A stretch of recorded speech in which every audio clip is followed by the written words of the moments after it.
तो मेरे साथियों, आज इस आंदोलन को जातिवाद इसलिए तब्दील किया जाता है ताकि इसे कमजोर किया जा सके। चूंकि 23 सालों में पहला आंदोलन है जिसमें लोग इस प्रकार जागरूक हुए हैं।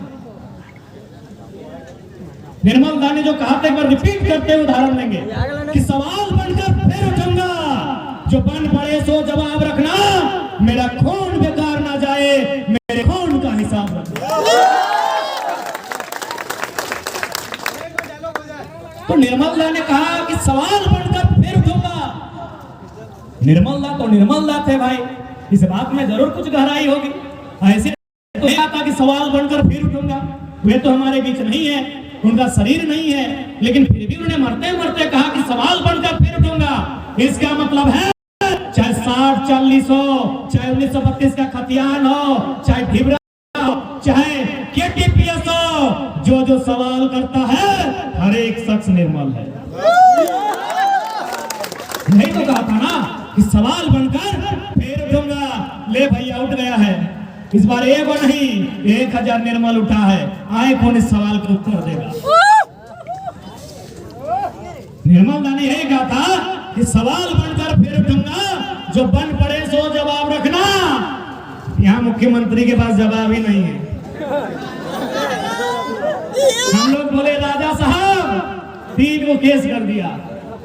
अरे राजा साहब बोलने से कोई केस करता है? तो बताइए, बकायदा कभी उनको हम लोग कभी गलत शब्द नहीं बोले। नाम भी लिए तो हेमंत भैया, हेमंत दादा, अब तो राजा साहब बोलते हैं।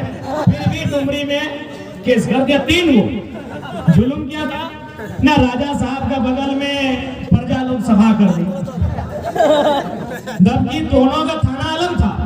राजा साहब का कार्यक्रम था डुमरी थाना में और प्रजा लोग का कार्यक्रम था मधुबन थाना में। फिर भी राजा साहब को तकलीफ हो गया।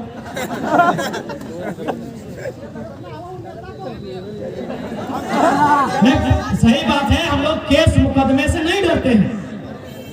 और बकायदा जब नौजवान का जिक्र आता है ना, तो नौजवान का संबंध लाल रंग से होता है। ये लाल क्रांति है, नौजवान का संबंध लाल रंग से होता है। लाल रंग को भी अब 2 हिस्सों में बांट सकते हैं। यदि क्रांति के मतवाले हैं, यदि क्रांति के मतवाले हैं, यदि इनकलाब वाले हैं, तो लहू का रंग लाल होगा। यदि क्रांति के मतवाले हैं, इनकलाब वाले हैं, तो उनके बदन में जो लहू है उसका रंग लाल होगा। और इनकलाब नहीं, अगर आशिक भी हैं, तो उनकी मासूका की चूड़ी का रंग लाल होगा। नौजवान का मतलब ही होता है लाल, आंख लाल, कपार लाल, गुस्सा लाल, सब लाल। यदि क्रांति करने वाला है तो उसको लहू लाल दिखता है, और प्रेम करना वाला है तो सजनी की चूड़ी का रंग लाल दिखता है। खैर यहाँ तो सब क्रांति वाले हैं, क्या कि सब क्रांति नहीं करेंगे तो नीति नहीं बनेगा, और नीति नहीं बनेगा तो नियुक्ति नहीं आएगा, और नियुक्ति नहीं आएगा तो नौकरी नहीं मिलेगा, और नौकरी नहीं मिलेगा तो शादी नहीं होगा, तो सजनी कहाँ, चूड़ी का रंग कहाँ? 60-40 ना चल तो 40 ना चल तो 60-40 चल तो बेस मोहरिया ना मिल तो क्या दे तो भाई, क्या है तो अपन पे दिया गया नौकरियां न खो, क्या है तो कमाई ना है, मिलता नहीं ना। तो आज ये जो लड़ाई है, ये लड़ाई खंड को बचाने की है। दिल्ली की बात करें या राजधानी की बात करें, आप देखिए समझाते हैं। अभी हाल फिलहाल 3600 मास्टर का बहाली निकला। आप लोग बकायदा सुने होंगे, सुने नहीं, यहाँ हमको लगा 50% ऐसे नौजवान हैं जिनको उत्कंठा भी है कि हम शिक्षक बने और सेवा करें। यहाँ बहुत सारे ऐसे नौजवान हैं, या फिर दूर दराज में बैठी कोई बहनी होगी जिसके मन में ये लालसा है कि हम भी शिक्षक भर्ती की परीक्षा में बैठे, हम भी शिक्षक बने। लेकिन आपको जानकारी होनी चाहिए 3600 में 1200 बाहर के लोगों को बेचा गया। तो बताइए मेरे अभिभावकों, क्योंकि बार बार कहते हैं नया लड़का लोगे, चेमना लोगे, चेमना लोगे, क्या अभिभावक लोग का कर्तव्य नहीं है आखिर अभिभावक लोग अपने बच्चों का परवरिश क्यों करते हैं? इसीलिए परवरिश करते हैं, उन्हें इसलिए पढ़ाते हैं कि बच्चा पढ़ेगा, एक छोटी सी तालीम लेगा और एक छोटा सा व्यापार, काम, नौकरी करेगा और अपने परिवार को सुचारू रूप से चलाएगा।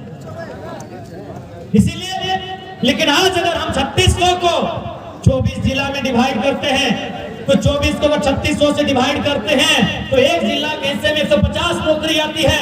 कोडरमा में शायद 6 ब्लॉक है ना, 6 ब्लॉक है कोडरमा में, डोमचांच, जयनगर, कोडरमा, तीन हमको याद था, 3 ब्लॉक कर दीजिए। हाँ वो सतगावा, देखो मरकच्चो, हाँ मरकच्चो का धनबाद वाला गाड़ी आता है। हाँ रे वो इधर मिला था रास्ता में चंदवारा। तो 6 ब्लॉक को यदि 150 से फिर भाग देते हैं, ये हिसाब तो सब निकाल लेगा रे। 150 यानी 25 ओवर, एक ओवर में 6 बॉल, 25 ओवर, आधा यानी एक ब्लॉक के हिस्से में 25 को नौकरी आता है। ये कोडरमा ब्लॉक है, यहाँ कोडरमा ब्लॉक के साथी आए हैं, बताइए क्या 25 को सरकारी नौकरी आपके ब्लॉक के हिस्से में आया है? नहीं। पढ़ने वाले नौजवान, मैं अभिभावकों से ये सवाल करूंगा, हमें सवाल करा है तो हैरानी से कि 25 को सरकारी नौकरी, मास्टर के नौकरी, जगह अभी पेमेंट 60,000, 2 साल बाद 1 लाख बताए कि 25 को कोडरमा प्रखंड के हिस्से में आया? नहीं आया भैया। 25 को नौकरी मिलना था कोडरमा को, 25 को मिलना था। एग्जाम्पल दे रहे हैं, क्योंकि हो सकता है कोडरमा का 110-20 भी हो सकता है, जिला वाइज भी बहाली होता है, हम उदाहरण दे रहे हैं। यानी 25 को नौकरी कोडरमा के ब्लॉक के हिस्से में आना था, यदि 25 को नहीं आया है, इसका मतलब आपके हिस्से को राजा साहब ने बेचा है।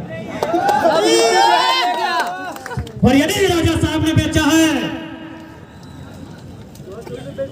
तो अब जनता को रोटी चबाने का नहीं, दाल रोटी 5 टका में खाने का नहीं, अब 2024 में कोडरमा की लोकसभा और विधानसभा चबाने का टाइम है। क्या आप तैयार हैं? और नहीं तैयार है तो फिर वही हमर पानी हमर पसीना, बिजली जले तो शेख हसीना।